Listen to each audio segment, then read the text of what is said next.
Mambo ya nyungu hayo. Unacheka, unafikiri mimi napenda? Wewe huwezi kuwa sawa kwa hayo majani hayo. Nimekwambia kuna mganga katokea Kigoma. Huyo ndo konki wa hilo tatizo lako. Fanya hapo kamwage hiyo mijani, tuondoke nikupeleke sasa hivi. Nimeshangaika sana rafiki yangu. Kila waganga nimepita, lakini hali bado inaendelea. Na sielewi nini nifanye. Ndio anajikuta natumia njia hizi mbadala, labda nitakuwa sawa. Unaniamini mimi? Uniamini? Niamini mimi. Unamwona yule Rukia yule? Alikuwa anaumwa mpaka natoka usaa ukeni. Yule mama Juma yule kakimbia na mume wake mpaka sasa hivi. Mume wake karudi. Sasa hivi mapenzi mubashara. Wewe usipone wewe nani?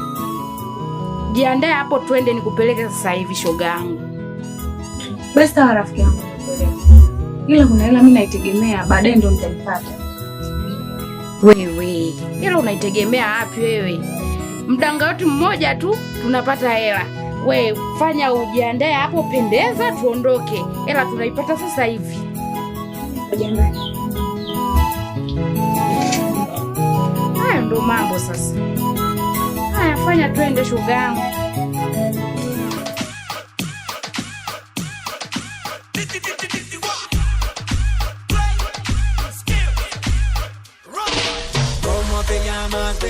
Desde que te vi supe que eras pa' mí. Dile a tus amigas que andamos ready. Esto lo seguimos en el after party.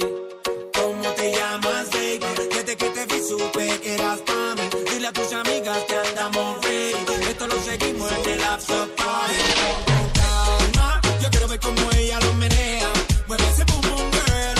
Es una asesina cuando baila, quiere que todo el mundo la vea.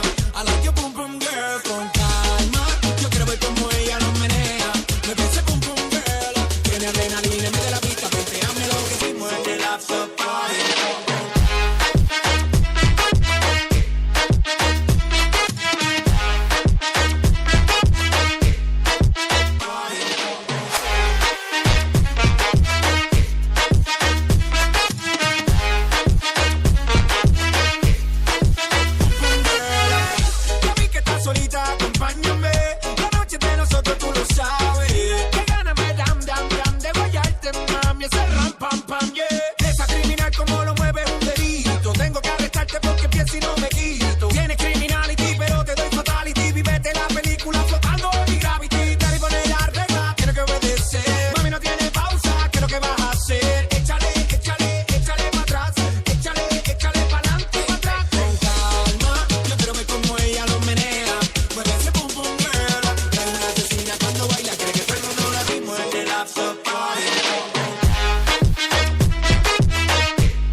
Shoga yangu, vipi kuhusu ile danga la jana?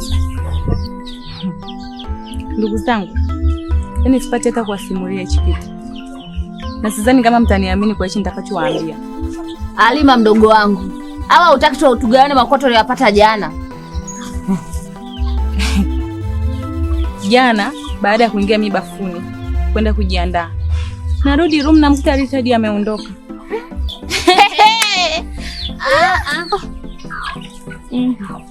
Wando kumshauri. Sasa hivi unaanza kumnyanyapa, unaanza kumsolola. Ndo nini tu? Ila kweli sio vizuri. Sikuelewa. Sijui ile tatizo langu Richard ameligundua. Yaani sipata hata kuelewa na wala sina majibu. Halima mdogo wangu, utakuwa umelogwa vibaya. Hapa hamna la ziada, cha msingi ni kwenda kwa mganga ukatibiwa hilo tatizo. Mimi nilikwambia shoga yangu, huo ugonjwa unatakiwa twende kwa mganga. Hivyo utakuwa kwenda gesti na kurudi bila una hela hata 100. Au mnasemaje wadogo zangu? Aswa?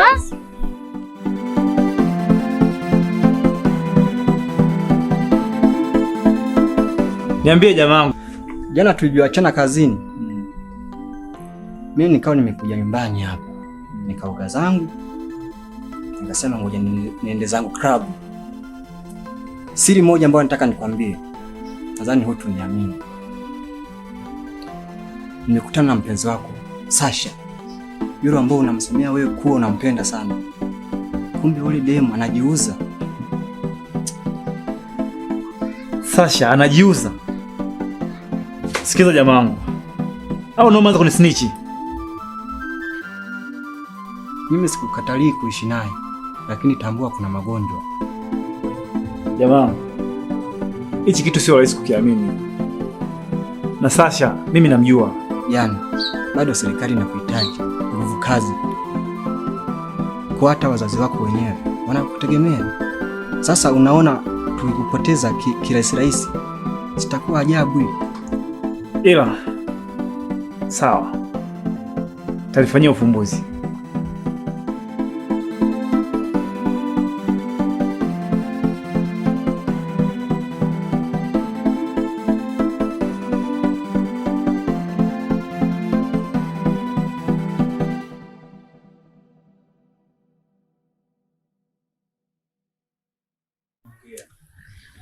Hapo ndipo maongea, na huo ndio wanaume. Tambua kuwa hii dunia ina mambo mengi.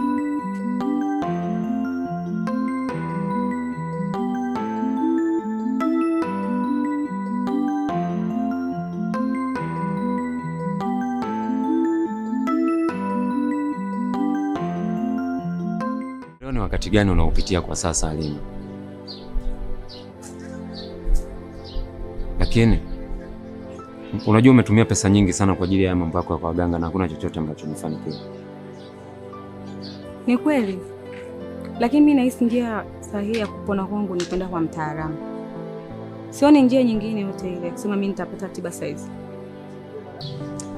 Nakumbuka umeenda kwa waganga wengi sana, Tanga, sijui mavijijini huko kote umeenda, na hakuna chochote ambacho umeambulia kwenye tatizo lako zaidi ya kupoteza pesa tu Halima. Mimi nilikuwa na wazo, kwa nini tusende hospitali? Mimi sitaki kwenda hospitali, nataka niende ni kwa mtaalamu tu, na nimeambiwa kuna mtaalamu ambaye ametokea Kigoma, anaweza kanisaidia tatizo langu na nikakaa sawa. Yaani wewe umekuwa kila siku wewe mtu wa kuoga dawa, wewe kila siku mtu wa kupigwa nyungu, yaani hujisikii vibaya Halima? Kwa hiyo unanitusi? Hapana, mimi sikutusi, nakueleza tu. Kwa hiyo hela unanipa haunipi?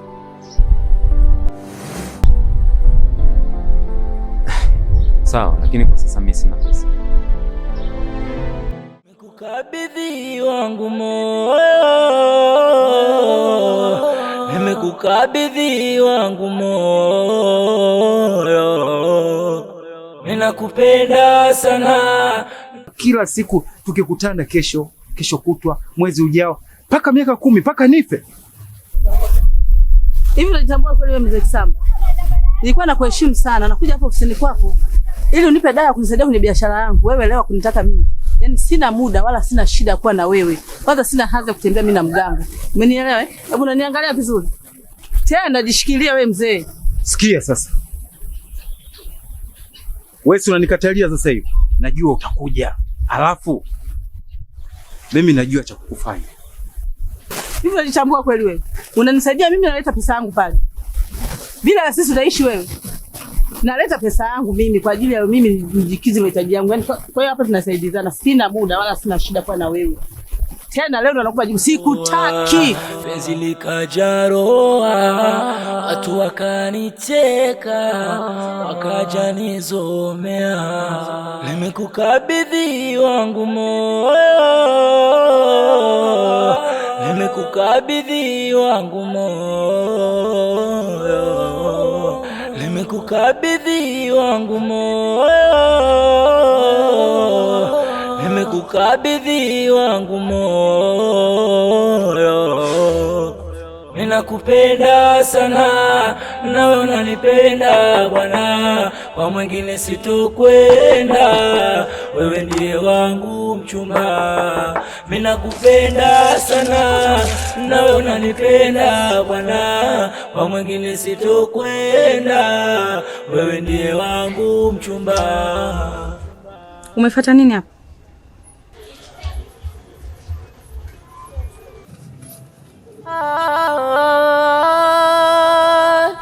Nuraini wa pepo yangu umeletwa duniani, fanya uwe peke yangu, mwingine sitaonami. Wanaona vangu ukienda sokoni. Ina maana kwamba ndo unaondoka? Naisi hao wenzangu atanipia. Ya, ndo naondoka. Na la zeze ukipiga ewa Allah mongeza. Mmekuja na utumbo wa samaki uliochina. Hii harufu inatoka wapi? Sijawahi kusikia toka niumbwe. Mganga huyo hapa ndugu yetu ndio ana tatizo hilo. Binti kama huyo awe na harufu ya hivyo?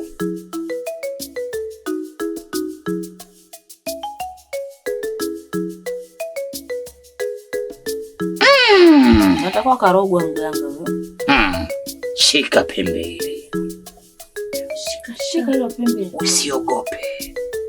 Sema maneno yako humu.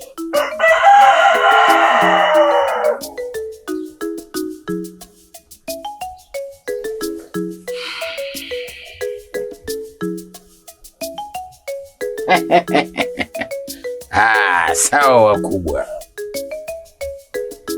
Na wewe una shida? Mimi sina shida, nimeleta ndugu yangu hapa ndio natatizo. Wewe? Nimeleta ndugu yangu. Hamna shida nyie wengine. Nisikilizeni sasa kwa makini. Lakini ngoja nimuulize mke wangu. Ashura. Sawa Ashura. Inawezekana kumsaidia. Sawa. Binti una matatizo magumu sana. Tena inaenda kukutoa kwenye usichana wako na ubora wako. Sasa unaenda kuwa takataka na jalala. Kwa sababu wamepania kukuharibia kila kitu. Kuna mtu amekuonea fihi. Kuna mtu hapendi maendeleo yako. Pia huyo mtu ni mtu mbaya sana. Mganga, ni mama yupi huyo? Nimesema mama mmoja hivi mnene mweusi ana genge. Yule mama unajua anasadikika ndo alimuua Aisha.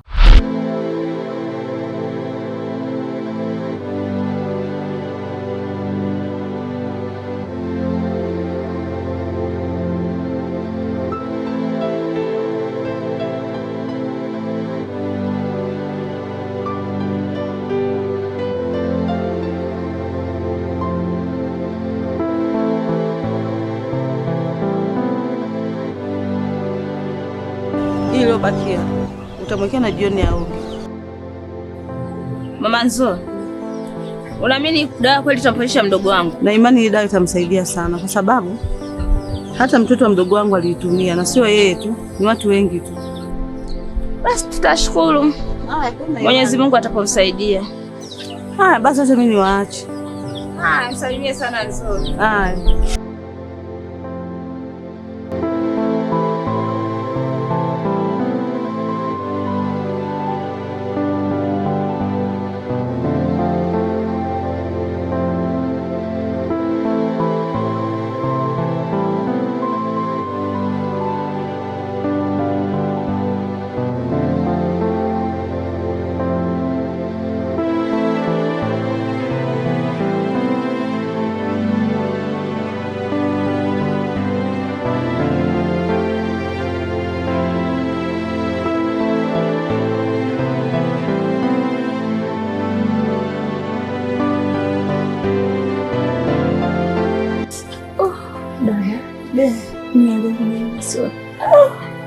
vizuri kwa kweli.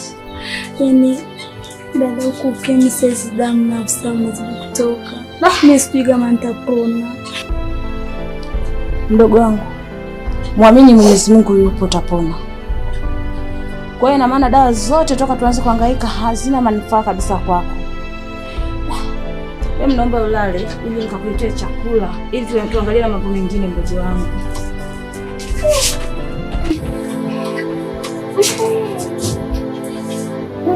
Pole mdogo wangu, Mungu akusaidie. Mwamini Mungu yupo.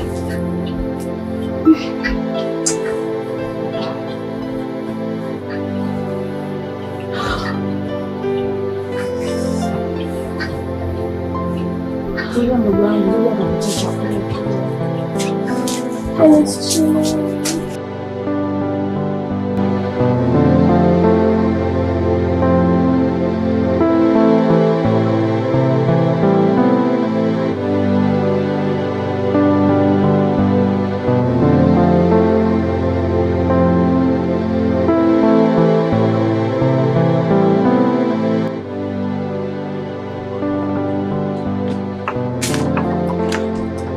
Daisha.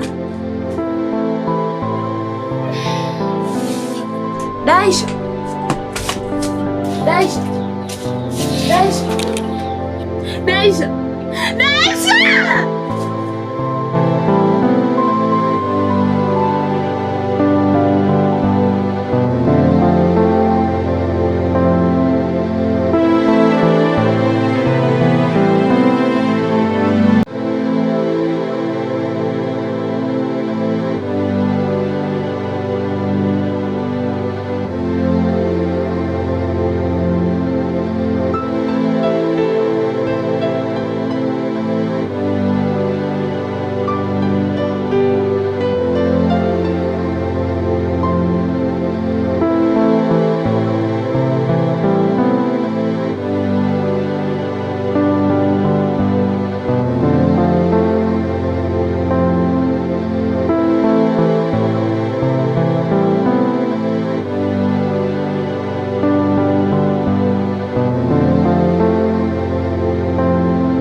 ofisini.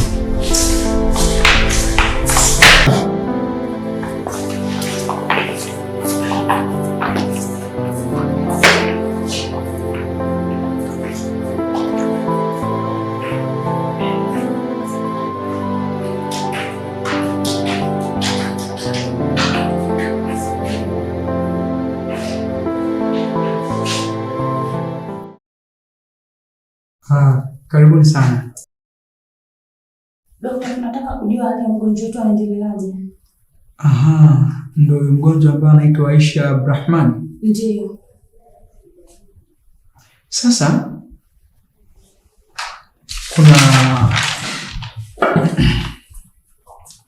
kuna uwezo wetu sisi madaktari kujitahidi, lakini vile vile pia kuna kadri za Mwenyezi Mungu.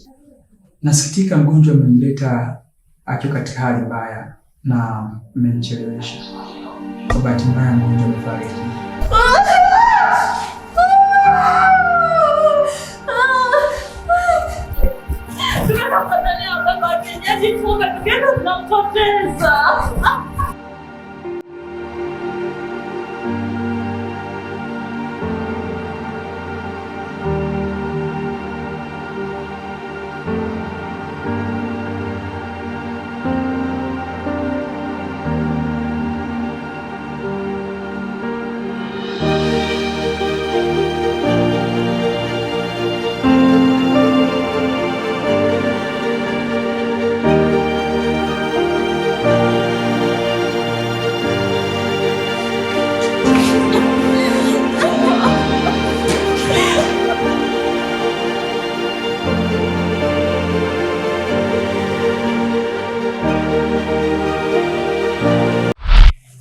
Huyo na sasa hivi ametabiri anataka kumtoa mwingine baada ya kutoa nuksi.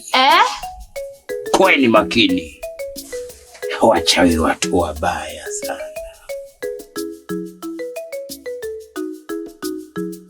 Hapendi akakuona kwa sababu una nyota ya bahati sana. Anaona utafanikiwa, utamzidi, ndiyo maana akakutia nuksi hiyo na uchafu wote huo.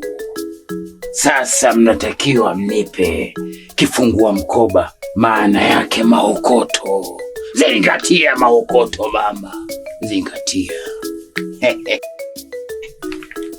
Sawa. Kapembe. Angalia utaumia. Changamka nasema, angalia utaumia. Mizimu ikubali. Mke wangu kesha nikubalia, anamponyesha. Changamkeni. Kapembe mama, kapembe. Angalia utaumia. Kapembe mama, kapembe. Angalia utaumia. Harufu hii ni harufu kali sana. Navumilia tu. Nimevumilia tu kwa kuwa una matatizo, lakini ningekufukuza. Harufu ni nzito sana. Hii dawa utakuwa unaoga mara 2 kwa siku na ingine utakunywa. Hii dawa unatakiwa uwe unaoga na ingine unakunywa kuto mara 2. Hivyo hii dawa itamsaidia. Pamoja litakwisha. Zingatieni maokoto. Nimeshamalizana na huyu. Haraka weka haraka. Mizimu isije ikaiharibu dawa hiyo. Ulikuwa unasemaje? Nami naomba unipe dawa ni kabla mganga. Sasa hivi tatizo unajisahau sana. Wakifululiza huna shida na mie. Hii itakuwa ni mara ya mwisho. Leo nakupa, utaenda nayo. Sikupi kama ile ya asali, dawa tamu. Ina maana hii dawa nitakapokupa utatakiwa urudi kwa ajili ile ya dawa ya asali. Ile nyingine kupige mete shamba.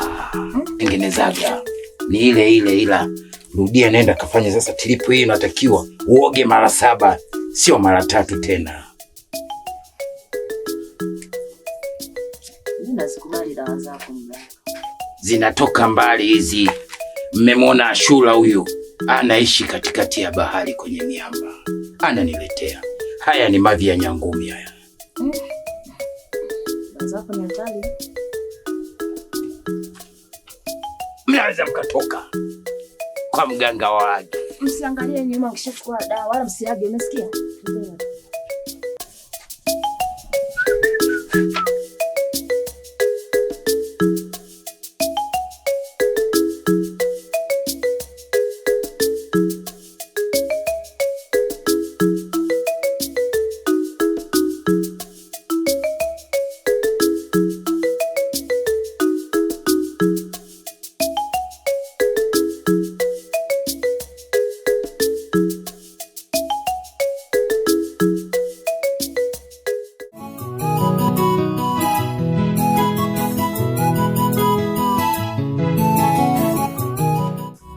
Sasha,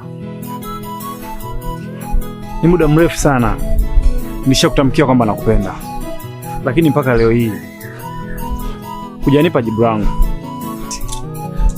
Hivi wewe, nishakwambia mara ngapi kama sikupendi? Au nataka niongee vipi ili unielewe? Sikuhitaji katika maisha yangu wewe. Unajua wewe ni mtu muhimu sana kwangu. Amini nilikuwa nakuhitaji. Nakupenda sana. Sisi wewe. Wewe unanionaje mimi? Unaona mimi nalingana na wewe? Sina hazi. Nilikuwa na mtu kama wewe. Hapo tu ndio huwa ananichanganya. Na ndio maana nazidi kukupenda kila siku napokuona. Wewe. Unataka mnitoe kafara kama mlivyomtoa Aisha, sio? Hivi na unaweza kuamini hilo? Aswa naliamini. Hadi mganga Samba amethibitisha hili kama mama yako alimuoa Aisha.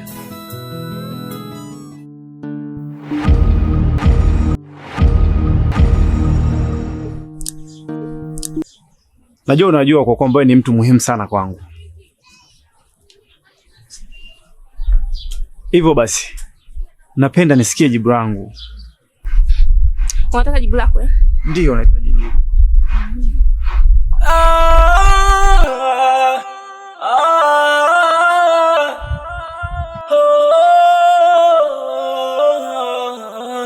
Bahari ya huba,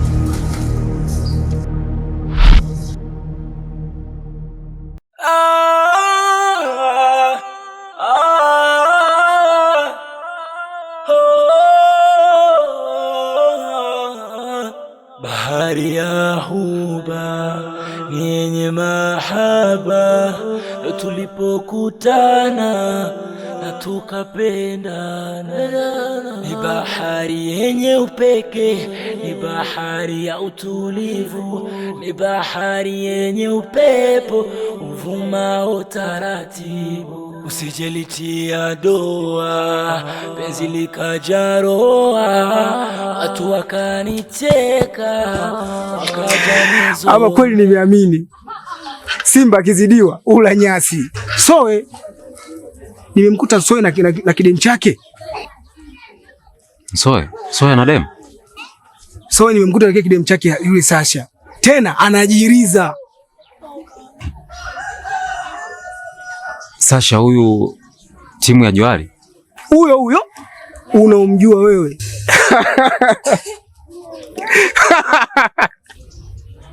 Jamaa mwenyewe hapa.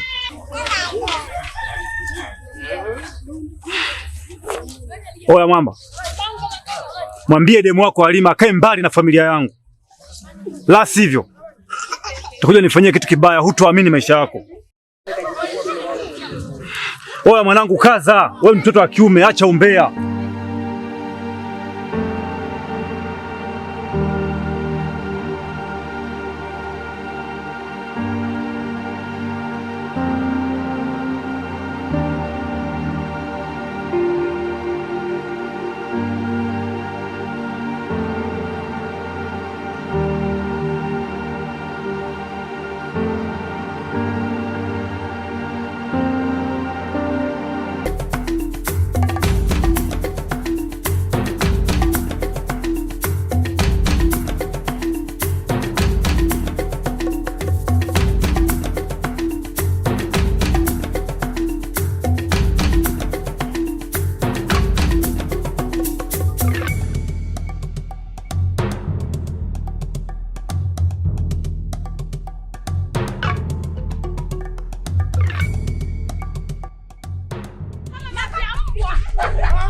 Kwani nakutafuta.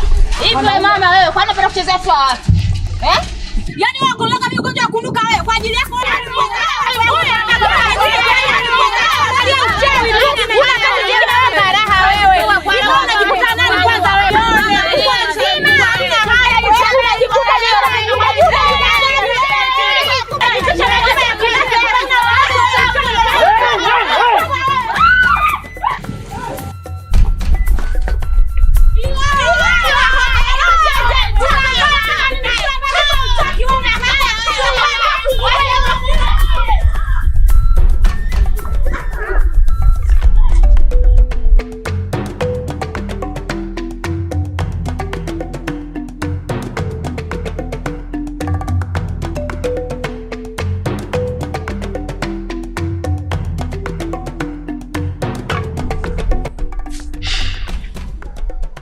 Mama, hivi kuna kipi kinachoendelea hapa? Mimi mwenyewe hata sielewi. Mimi nashangaa tu jinsi walivyoniandama wasichana. Wanadai nimemloga rafiki yao. Mama, hivi haya mambo yana ukweli? Halina ukweli wowote. Kwanza mimi Aisha sijamuoa, lakini nashtumiwa kwa vitu ambavyo sijavifanya kabisa. Kwa mfano nisingewahi mimi kutokea pale kuja hapa. Sio ilikuwa nakuumiza? Hili swala tutaliongelea nyumbani kiufasaha zaidi. Sawa baba. Nahisi hawanifahamu mimi nani. Nitamkamata mmoja baada ya mwingine, alafu nitawafundisha adabu kwamba mimi ni nani. Sawa baba.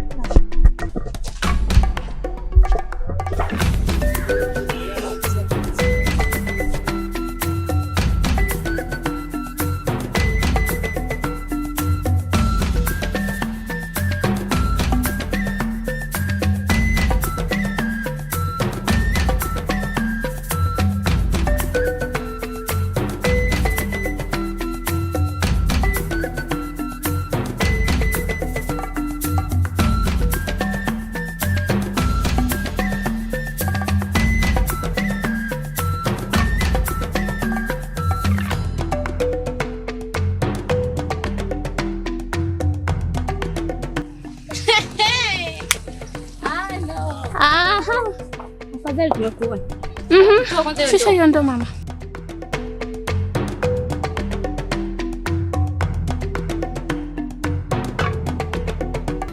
Hivi binti una akili kweli wewe? Hivi nyie mnajielewa kweli? Usiniangalie hivyo hivyo. Usinitazame hivyo, kuwa na aibu.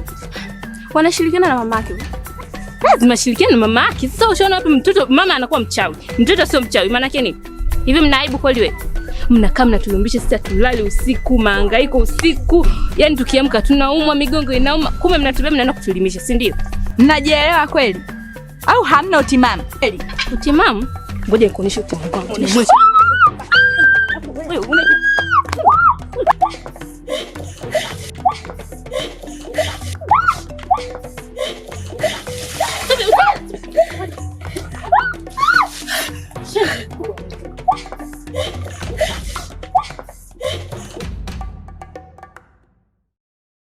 Majanga, mbona majanga?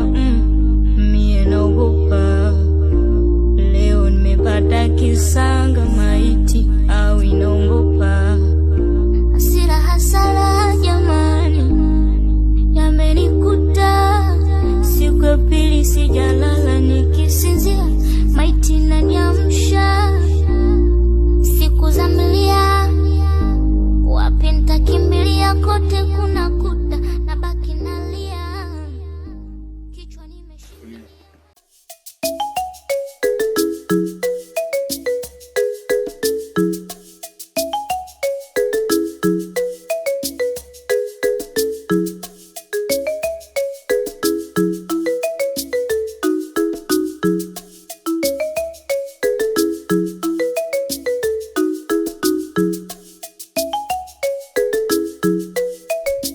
Karibuni.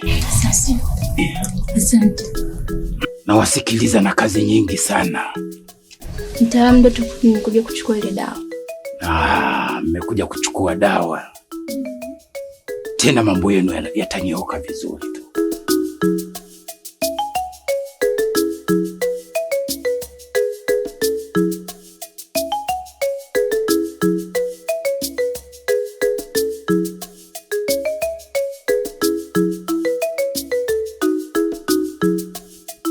Mizimu imekubali kabisa. Nusa ichima. Nusa hii. Wakulu kowe nyangasali matunda liwelelo wizukulu ingo wizage hena hatuliko tumamila ugota. Tunaanza na huyo au tunaanza na wewe?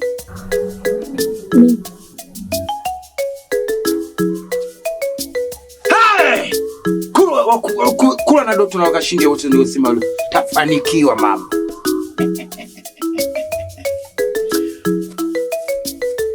Inuka twende. Sipoteze muda. Wewe utatusubiri mama. Ngoja nikampe dawa.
Nafikiri mabinti, kuhusu jambo la dawa, kila mmoja dawa imekwenda vizuri. Dawa imewaingia mama. Baada ya muda mchache, kila mmoja mambo yake yanaenda kunyoka. Msiwe na wasiwasi, mnaweza mkaenda.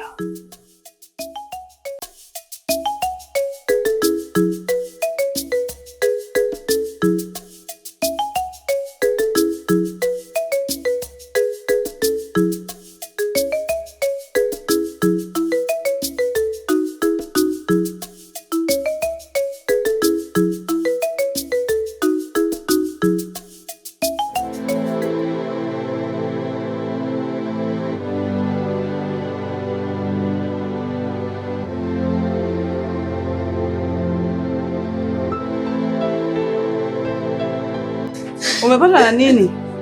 Ndoo haina maji afu unalia. Mama, nataka kule kisimani. Nikakutana na kina Sasha. Waliponiona akanisimamisha. Waliponisimamisha akataka kusema wewe mchawi. Nimeona akatalia wewe sio mchawi mama. Wakanipiga. Wanipiga kama kanimwagia na maji. Hivi hawa mabinti wanataka nini katika familia yangu? Lakini kila siku wananiandama, kila siku wanaandama familia. Hivi wanataka nini haswa? Basi mwanangu, mwachie Mungu tu. Ingia ndani ubadilishe nguo. Sawa? Mama. Achana nao, ngoja mimi niende gengeni.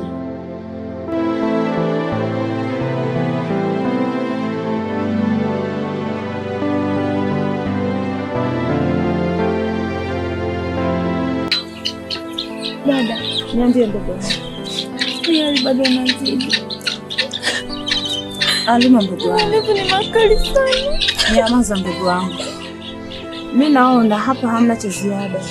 Twende kwa mganga Na ninahisi wewe utakuwa umerogwa, sio bure, maana kila siku hali inazidi kuwa mbaya. Mbona nimetumia dawa nyingi sana, mpaka dawa za yule mzee Msamba, lakini hali mbona inazidi siku hadi siku? Usaha unazidi kumtoka, damu pia, nahisi harufu inazidi tu siku hadi siku.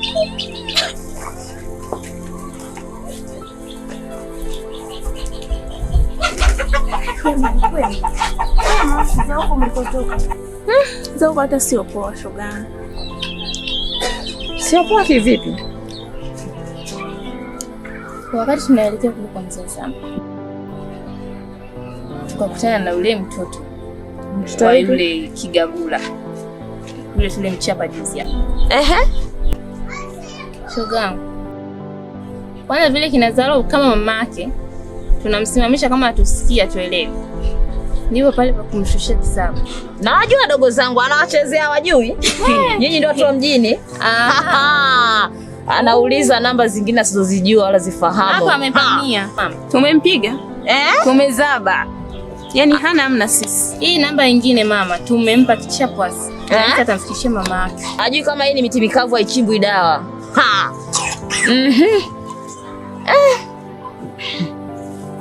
Sasa ndugu zangu niwaambie kitu. Huyu ndugu yetu anaumwa. Tatizo lake ndio linazidi. Yaani hiyo harufu sasa hivi ndio inazidi kuwa kali. Sasa cha msingi tumesikia, inabidi tukatafute pesa tumpeleke kwa mzee Kisamba. Hakuna lingine. Hapo umesema. Kwa hilo umesema, hapa ni kujiandaa kwenda kutafuta hiyo kwa ajili ya kwenda kwa mzee. Kweli. Yaani hapo umesema ndugu yangu. Nendeni mkajiandaa ili tukatafute hiyo pesa. Tusipoteze muda. Sawa dada. Acha sisi tukajiandae.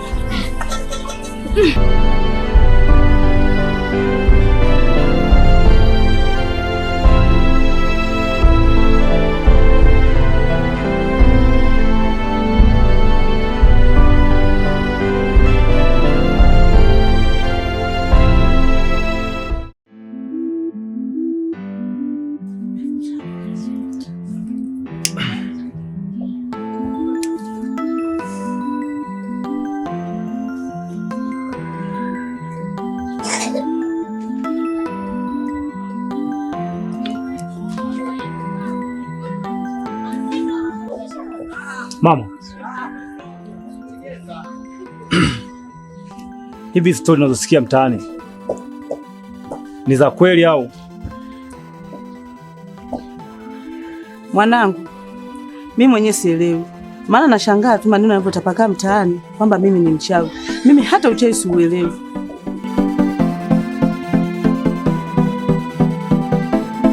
Unajua mama, lisemwalo lipo na kama halipo laja. Kaka, maji haya hapo.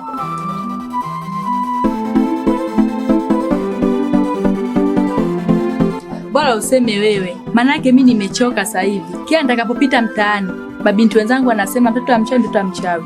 Yaani sasa hivi kaanisiisha hata kwa amani hapa mtaani.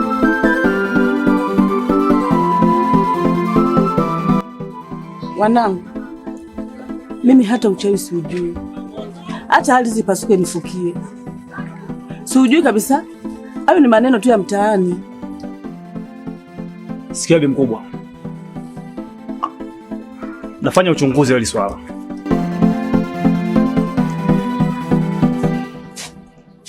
Akili ya mwanao unaijua. Spendi bra bra. Hivyo basi, ikijulikana kwamba ni wewe, hiyo kazi unaifanya, kichwa halali yangu.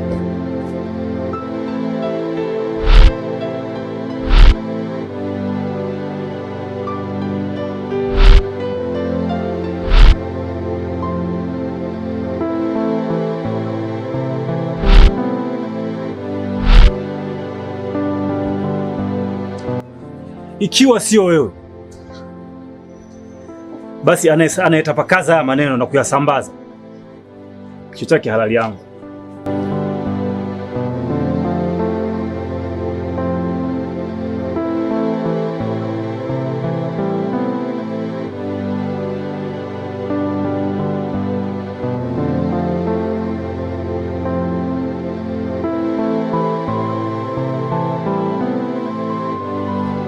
Hivi Nzoe, hichi kinachoendelea kwenye mtaa kuhusu bi mkubwa, kuhusu yeye kuwa ni mchawi, hivi wewe kama wewe unajisikiaje na hizi tuhuma wanazomtuhumu wananchi wa hapa kwenye mtaa? Jamaa yangu Dube, hilo swala unaloongelea ni kweli na mimi nasikia sana, lakini halina ukweli wowote ule. Wewe ni jamaa yangu wa muda mrefu sana,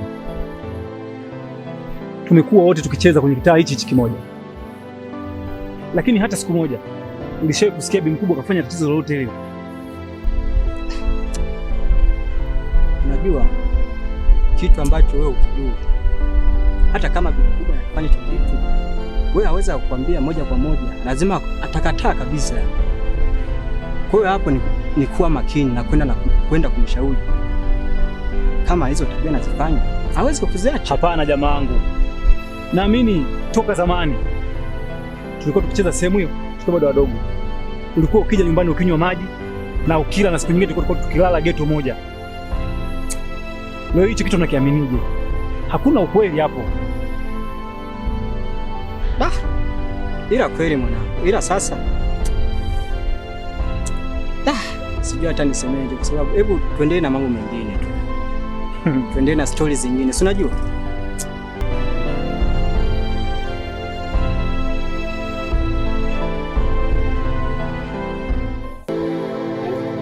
Shoga, unaona kwanza wapambe kalipendeza kweli.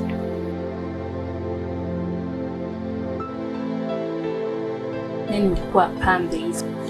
Sasha, shida nini? Maana tangu umetoka kwa siku leo, kumbe mimi niko peke yangu hapa. Na mawazo kuhusu mimba.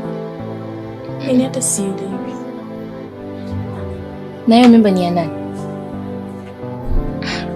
Hii mimba ni ya Mzee Nsamba. Jamani.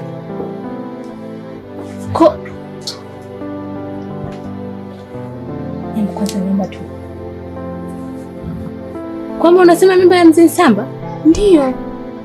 Kwanza mimi nakushangaa shoga. Na vile vijiti vyote kutumia uzazi wa mpango, na shangaa tumeshika mimba. Umeishikaje hiyo mimba? Na lile lizee jamani, nililiambia kabisa kwamba mimi nipo kuna siku zangu za hatari, lakini yani nikifanya hivi ndio hiyo dawa itashika, utafanikiwa mambo yako yote. Na mimi nilivyokuwa na shamla yale mambo yetu. Kona wewe na ulilala naye? Kwa nini nataka kuniambia na wewe umefanyiwa? Kwa hiyo tuta pale kwa ajili ya kutumia, si ndio? Hivi unaweza kuamini na mimi kwamba alinifanyia hivyo hivyo? Mzee mbaya. Dunia imeisha.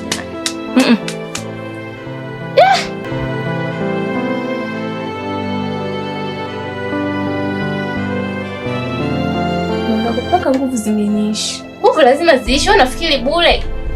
Hivyo. Kasharibu kila kitu. Yaani hapo karibu kila kitu. Na unajua bila kutoka hapa ndani, mambo yaende. Hakuna kula, hakuna kupaka, hakuna kuvaa. Itakuwaje nayo hali yako? Nani atakaye kuchukua? Hakuna.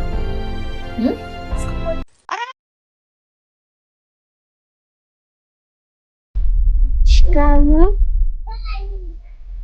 Marahaba, ujambo? Jambo.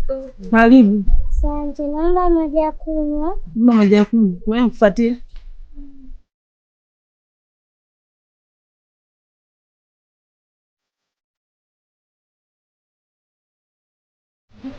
Asante.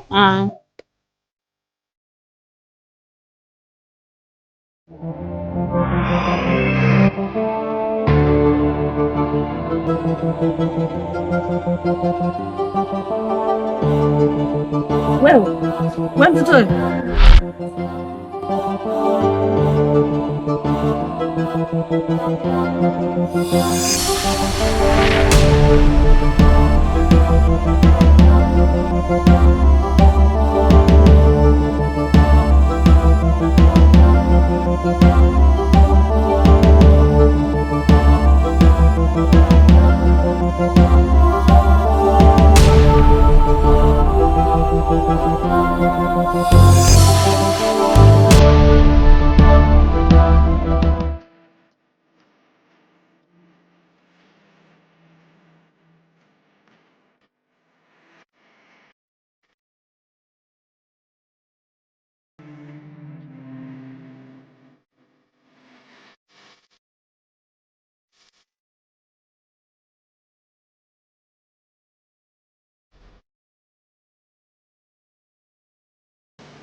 Anko, vipi?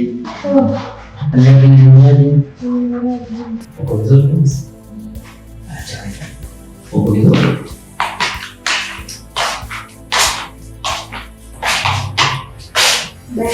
Salamu kwenu.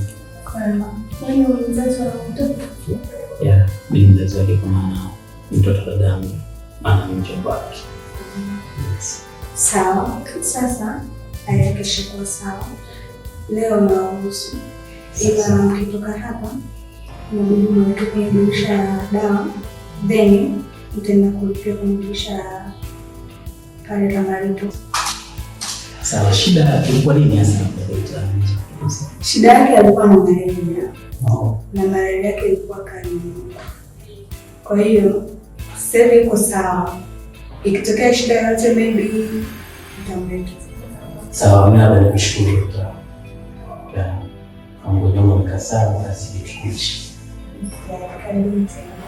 Sawa, tutarejea tena. Pole. Sawa.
Mdogo wangu. Ile issue ya siku ile ambayo tulikuwa tunaongea pale nje. Na nikakwambia kwamba huyu mtu ambaye akija kubainika kisha chake halali yangu. Uwezi amini kwamba mama ni muhusika. Mama? Ja. Kiaje kaka, mama sikuelewi. Unajua juzi wakati natoka kwenye mihangaiko yangu, kimekuja kitoto pale nje kikomba maji ya kunywa. Huwezi amini, mama kakipa maji kile kitoto, kimekunywa wale maji, yule mtoto kaenda mbele hatua mbili, ameanguka yule mtoto.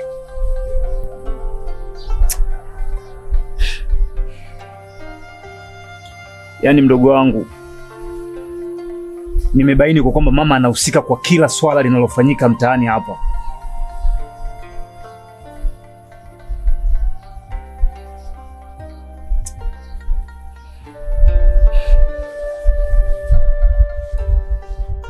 Hivyo basi, kama kauli yangu nilivyosema mwanzo kwamba atakaye kuwa anahusika katika swala hili, kichwa chake halali yangu, ndivyo nitakavyofanya. Na ndiyo maamuzi yangu ya mwisho. Kaka, kumbuka katika hii dunia mama tunaye mmoja tu, na mama hawezi akabadilishwa kaka. Kumbuka mama ndo analea familia yetu. Ndogo wangu, kuna kauli isemwayo kwamba kuwa uyaone, na sio magorofa, ila kuwa uyaone mambo ya dunia yanavyoenda.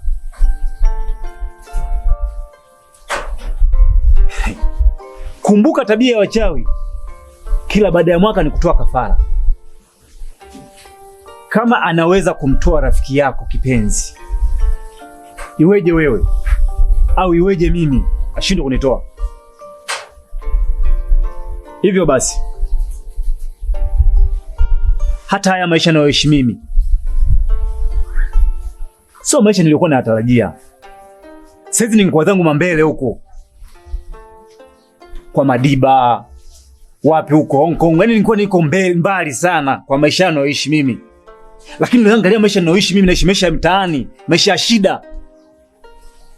Ndugu wangu, kitu nilichokisema mimi ni kimoja tu, kuwa badilika. Hivyo basi, kauli yangu naizingatia ni ile ile, kwamba aliyefanya hivi malipo yake ni kifo, afu maisha mengine atafuata. Kaka. Kaka.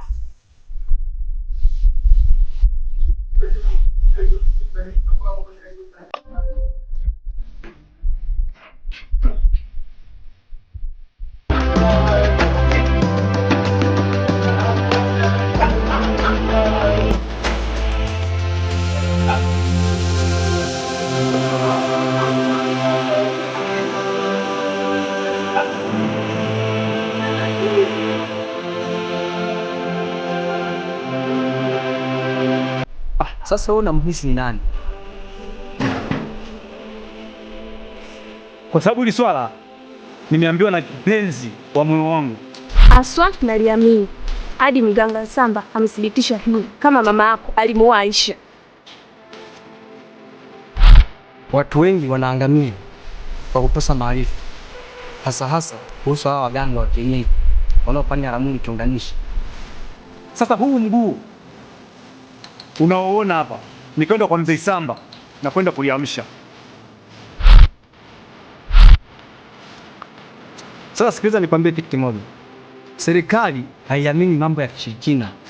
Kwa hiyo hapa cha kufanya, na tukao tufanye njia nyingine, tufanye plan B, tujue tunafanyaje.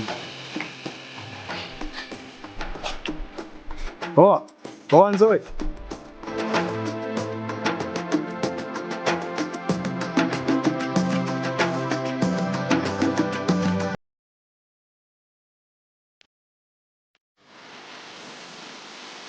Mzee, siku zote unajigamba kwamba utanionyesha, kumbe kwa ajili kunipaka ubaya mtaa mzima, kuonekana mimi ni mchawi.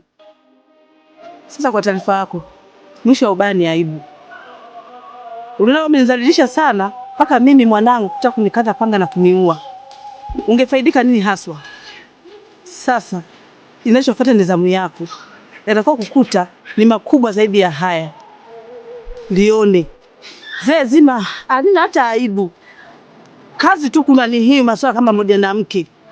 Najifanya liganga gani malaya mkubwa wewe kati kutongoza wateja. Sikiliza. Mimi nilijua leo ndio unakuja twende ukanipe mzimu. Alafu leo tena unakuja na hadithi zako zile zile. Mama Zoe, umekuaje? Hapo unanidhalilisha mimi. Mimi si wa kudhalilishwa. Mimi ni mtu maarufu kama unavyojua. Sasa na hiyo ilikuwa ni mfano. Sasa leo umekuja na jibu zuri. Jibu gani unataka wewe mzee wewe? Sina hata shida na wewe. Haya, hiyo ilikuwa mfano tu.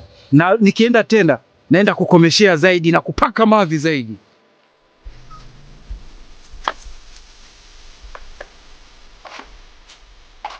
Mbona hivyo?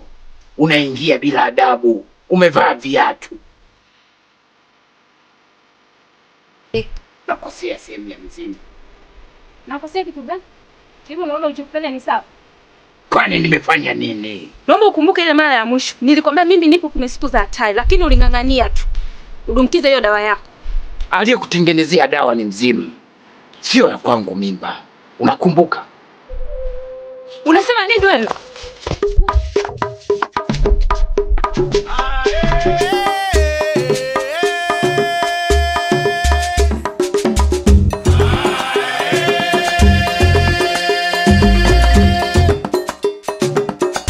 Leo hii umekuja kumpa utamu mzee kama huyu. Umri umeenda. Hivi kweli sasa unakosa nini kwangu? Nifanye dhamira gani au nifanye dhumuni gani ili ujue kama mimi nakupenda Sasha? Nyinyi mnaingia bila utaratibu, mnakanyaga eneo la mizimu. Sasa nataka niwabadilishe makalio yenu yawe mbele ya uso wenu. Aha, kumbe wewe mzee Samba, wewe ndo matatizo yote unayosababisha, kumbe ni wewe. Kwenye mtaa wetu kazi kuwajaza mimba, kujifanya kama nawapa dawa. Tafuta mwenye mimba yake. Hivi mimba ni ya nani? Ndio nasababisha sisi kutuchukulia mademu zetu, sio? Hivi wewe mganga, wewe ni mtu gani ambaye umekuja kwa hali?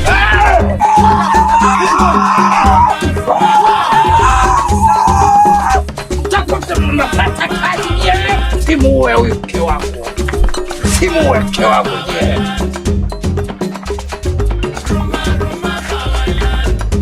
Msimpige.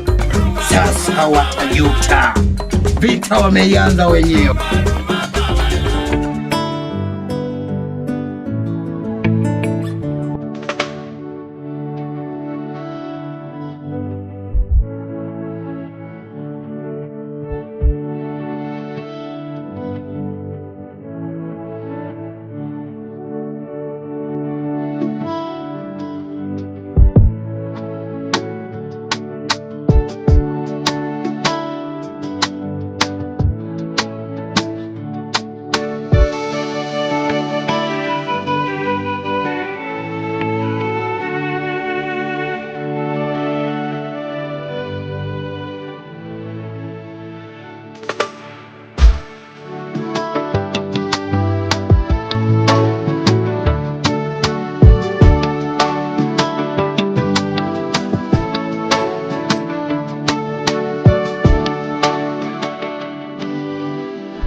Maumivu chini kichwa fulani unalia.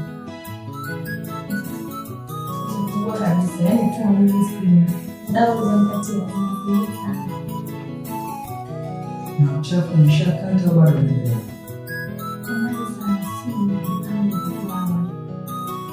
Okay. Dokta, kwa nini hili tatizo linasababisha nini?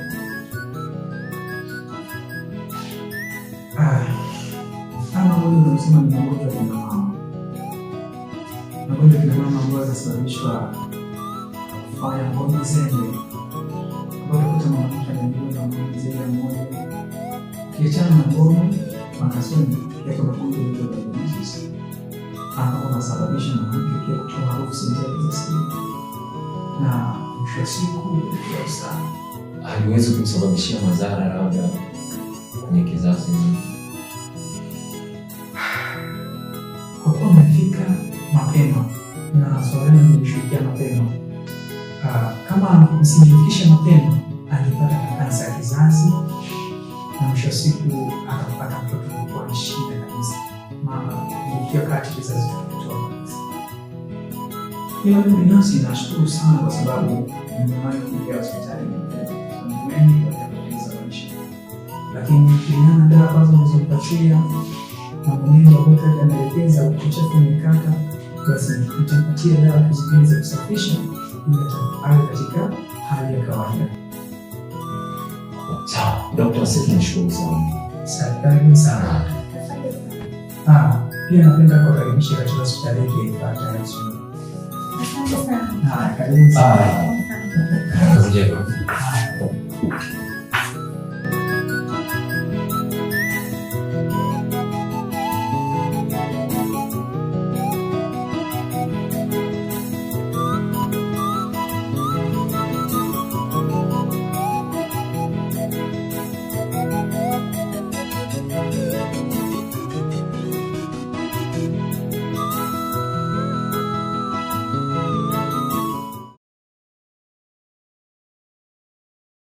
Mama, najua kwa nimekukosea sana mama. Umefanya mambo mengi sana ambayo yanakuuzi. Naomba nisamehe. Mzoe mwanangu, ulisikiza maneno ya mtaani, hukutaka kusikiza maneno yangu mimi. Na kutaka kunichinja hapo. Ungenichinja siku hiyo, leo ungemwomba nani msamaha? Yaani Nzoe, sitokusamehe kamwe. Ilo kae ufahamu.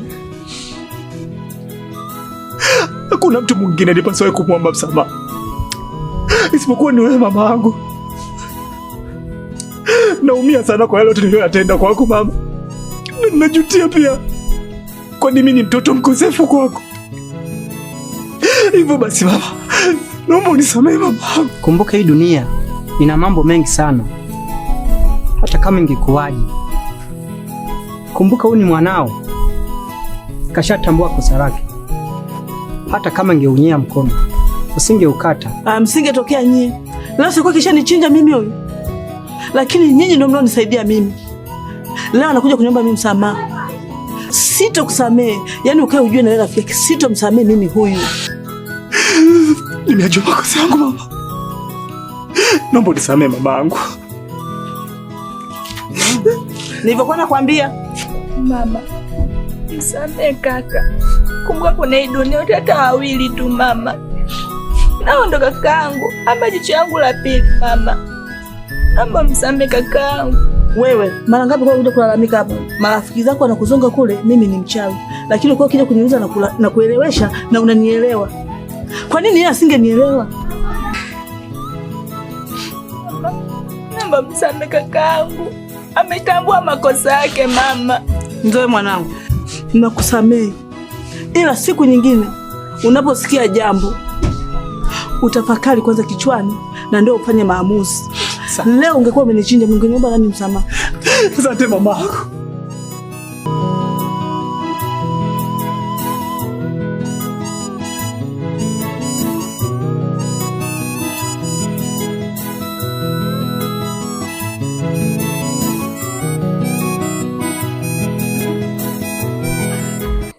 Vipi hali ya mtoto kwa hospitali? Hali ya mtoto ni nzuri na wamesharuhusiwa, wako nyumbani. Ila nimekutana na mjomba wake akaniambia kwamba mtoto alikuwa anasumbuliwa na malaria makali. Umeona? Yaani mwanangu anataka kuniua kwa kitu ambacho sio cha kweli. Kosa langu mimi kumpa yule mtoto maji na kushtumia vitu ambavyo sijavifanya. Pole sana mama. Hii yote ni kwa sababu ya maneno yanayoendelea mtaani, ambapo nampelekea mpaka Nzoe anashindwa wewe mwenyewe kuamini. Lakini angefanya kwanza uchunguzi, akajua kama mimi hicho kitu nakifanya au sikifanya. Sasa anachukua jukumu moja kwa moja kutaka kuniua na kitu ambacho sio cha kweli. Nasema hivi, rafiki yenu mimi sitomsamehe. Lakini kwa sababu hali ya mtoto inaendelea vizuri na imeshagundulika alikuwa anaumwa malaria, basi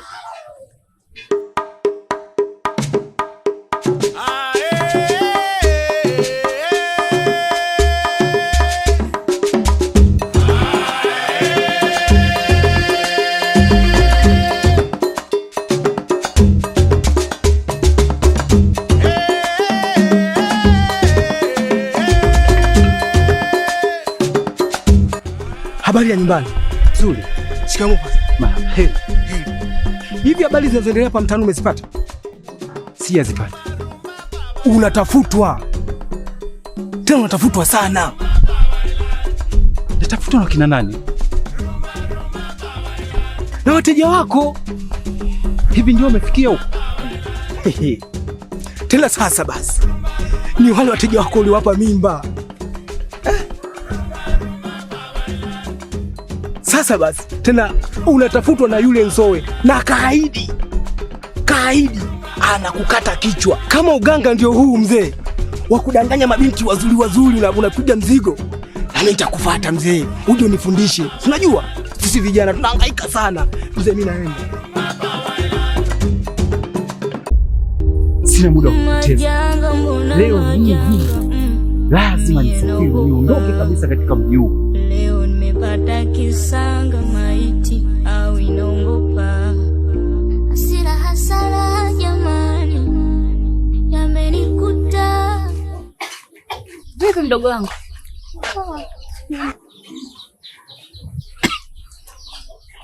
Habari za huko ulikotoka mdogo wangu? Salama. Ndio. Yes, jambo. Ulikuwa wapi? Nimetokea stendi kumsindikiza Sasha. Sasha? Anaenda wapi? Ameondoka kwao kijijini. Sasha kabla kwenda kijijini? Ameondoka na amechukua kila kitu chake. Amebeba nguo zake zote. Ameamua kurudi kijijini. Ila ni bora amechukua maamuzi yao. Ndio hivyo. Naona unaendelea vizuri mdogo wangu. Umepata hadi nguvu za kumpeleka Sasha sokoni stendi na umerudi hadi hapa. Mimi namshukuru Mungu kiukweli. Mimi nimeshapona kabisa dada. Ni mzima wa afya kabisa. Na mimi naona umepona.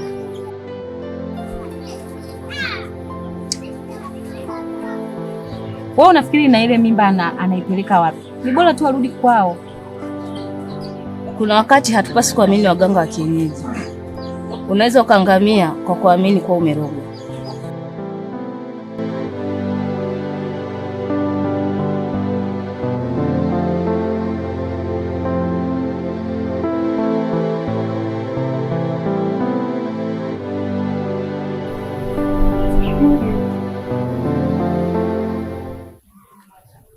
Samahani sana kwa yote nilokutendea. Pia nashukuru sana kwa kunijali, kukuonyesha kunitenga wala kuninyanyapaa. Ila naomba niseme kitu. Nakupenda Mudrik. Nakuhitaji kwenye maisha yangu. Halima, unawezaje kunipenda au kuwa na Mudrik aliyekuwa umezoea kuwa na wanaume tofauti tofauti? Kuona mtusi. Halima, pasi kunichukia. Na wala sio kukwambia hivyo na kuwa na maanisha na kutusi. Bali ndo maisha ambayo wewe umekuwa ukiishi. Mudrik, mimi nimebadilika sana. Halima wa zamani sio Halima wa sasa. Na ndio maana nahitaji kuwa na wewe. Nielewe. Sikia nikwambie kitu kimoja. Nakupenda sana.